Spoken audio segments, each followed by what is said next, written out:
Alright, so good morning sa inyo lahat. At syempre, good morning din sa Mayon na Magayon.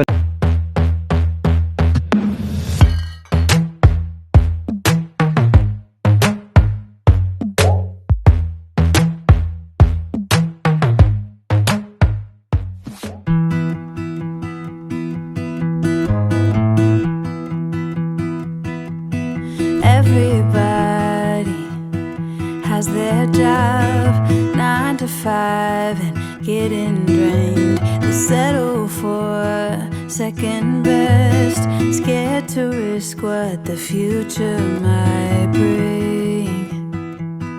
What the future might bring. I hold my breath, waiting for someone to knock at my door, telling me there is more waiting for me. Whoa.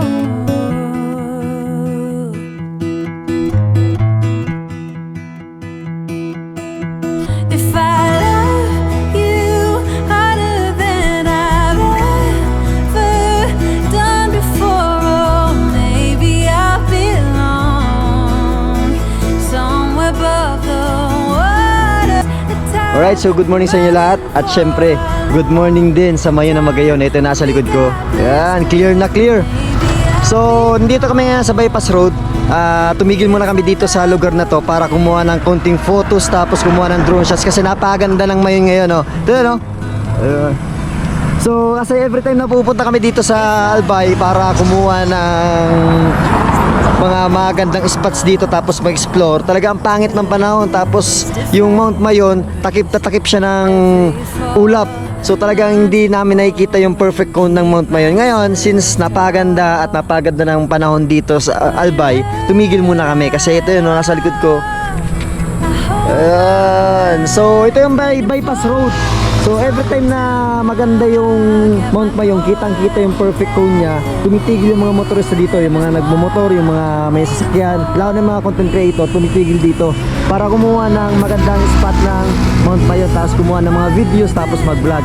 So ngayon papunta kami sa Sorsogon City para mag-explore sa mga iba't ibang magandang spot doon. So meron pa kaming isang oras na biyabiyahin going to Sorsogon City. So alas 7 ng umaga, ito yung bypass road. Kung in case na ayaw yung dumaan sa sentro ng Kamalik, dito na kayo dumaan kasi talagang walang traffic dito, tapos diretso yung takbo ng sakyan ninyo.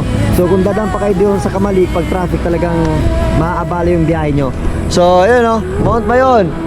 Ito yung tinatawag dito sa Bicol na Mayon na Magayon. Alright, so ito yung mga dinadayo ng mga turista every time pumupunta sa dito sa Bicol. So ayun, perfect na perfect yung cone niya. May lumalabas na konting usok, pero talagang napaganda, napaka-attractive ng bulkan na to. Ayan. So sana tuloy-tuloy yung pananahimik niya, hindi na sumabog pa to. So ayun, punta na kami sa Sorsogon City. Good morning sa inyo lahat. Ingat-ingat at God bless. Si Papa AJ ito. Peace out. Let's go.